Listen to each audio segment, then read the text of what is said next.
सभी लोग। मैं आज जा रहा था काम पर, अभी घर से निकला हूँ और आप देख सकते हैं कि इतनी ज़्यादा धूप हो रखी है। आज मैं खुद बहुत ज़्यादा लेट हो चुका हूँ काम के लिए, फिर भी क्या करे, जाना पड़ेगा। मेरा पेट भी दर्द कर रहा है, पर मैनेजर साहब ने मुझे कॉल किया, बोला आज काम पर आना ही पड़ेगा। तो फिर चलिए हम चलते ऑफिस हैं पहुंच ऑफिस के जाते हैं। अंदर ऑफिस और पहुंच आपको कर देखा तो दिखाते हैं। सभी सिरकुट लोग अपने अपने एरिया का पार्सल साट रहे थे। तो हम भी फटाफट से लगे अपने एरिया का पार्सल साटने के लिए। फटाफट से अपने सारे एरिया का पार्सल लेकर अपने जादुई झोले में भर लेता हूँ। मैं इसको जादुई झोला इसलिए बोलता हूँ क्योंकि इसमें पार्सल शाम तक खत्म ही नहीं होते हैं, आते जाते हैं। मैंने जब तक अपना झोला पैक किया था तब तक मेरे सारे पंटर लोग निकल चुके थे। हम भी फटाफट से निकल जाते हैं। तो चलिए शुरू करते हैं। गुरुजी ने बोल ही दिया है शुरू करने को, चलिए फटाफट से शुरू करते हैं। पहले कस्टमर के पास पहुंचकर अंकल जी से पैसे लेते हैं। अंकल जी बहुत टाइम लगा रहे थे पैसे देने के में, और आगे एक दीदी हमारा वेट कर रही थी, कब से पार्सल लेने के लिए बाहर खड़ी थी। चलिए फटाफट से उनको भी पार्सल देते हैं। भाई साहब बहुत लेट करा रहे हैं यार, कब से इनका वेट कर रहा हूँ और अब आके बोल रहे हैं वेट करो, बाइक बंद कर लो यहीं पर ही।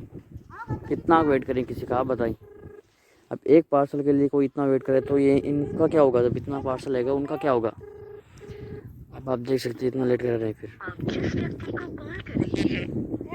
फाइनली उनको जैसे तैसे करके पार्सल दिया और निकल जाते हैं अगले कस्टमर के पास। तो भाई ऐसे कस्टमर दिन में 2 या 3 मिल जाते हैं तो पूरा दिन ख़राब हो जाता है। वो ऐसे लग रहा होगा डिलीवरी बॉय की जॉब बहुत आसान है। भाई साहब पूरा दिन बैठे रहना पड़ता है और एक जगह, और ऐसे ऐसे कस्टमर मिलते हैं हमको, क्या बताएं। उसके बाद पहुंच जाते हैं गर्ल्स हॉस्टल के बाहर, किसी मैडम का वेट कर रहे हैं। बहुत देर वेट कराने के बाद मैडम बोलती है पार्सल गेट पे ही दे दो भैया। फिर अंकल जी को पार्सल गेट पे देकर निकल जाते हैं। थोड़े बहुत पार्सल देने के बाद हम 2 मिनट का ब्रेक लेते हैं बैठने के लिए। फिर हमें भी पता चलता है कि हमारे पास अभी भी 70 से 75 पार्सल अभी तक हमारे पास बाकी है। और आप धूप देख सकते हैं कितनी तेज़ हो रखी है, और बाइक के अंदर थोड़ी हवा भी हमें कम लग रही है। तो चलिए फटाफट से चलते हैं अगले कस्टमर के पास। अगले कस्टमर के पास पहुंच जाते हैं भैया के पास।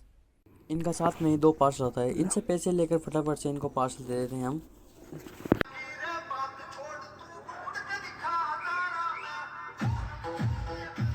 तो साथ ही रास्ते में बारात मिल जाती है, तो इनको देखते हैं आगे रास्ता ब्लॉक होता है, तब तक यहाँ पर खड़े रहकर बारात को देखते हैं। फिर चलिए चलते हैं अगले कस्टमर के पास। भाई मैंने अभी एक कस्टमर को कॉल किया है तो उसने बोला यहाँ पर खड़े हो जाओ। तो आप यहाँ पर देख सकते हो चारों तरफ कोई घर दिख रहा है आपको, कोई घर दिख रहा है आपको।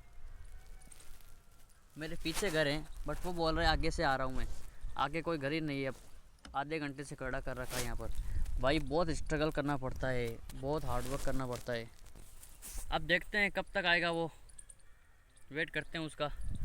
अभी तक पार्सल तो है मेरे पास, चलिए वेट करते हैं। तो इतना वेट करा के फाइनली अब आए भाई, आधे घंटे से।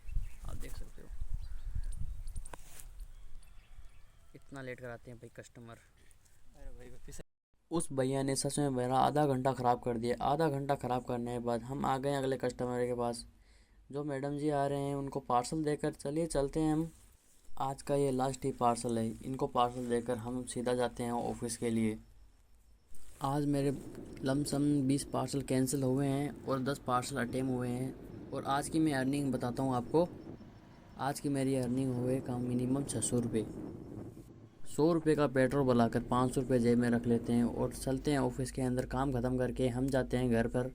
अरे रुको रुको, घर जाने से पहले इन मैनेजर साहब को हमारा पूरा हिसाब देना पड़ता है कि आज हमने कितने पार्सल दिए कितने नहीं दिए। फिर ये हमारे पैसे गिनते हैं, फिर हम जाकर कहीं फ्री होते हैं।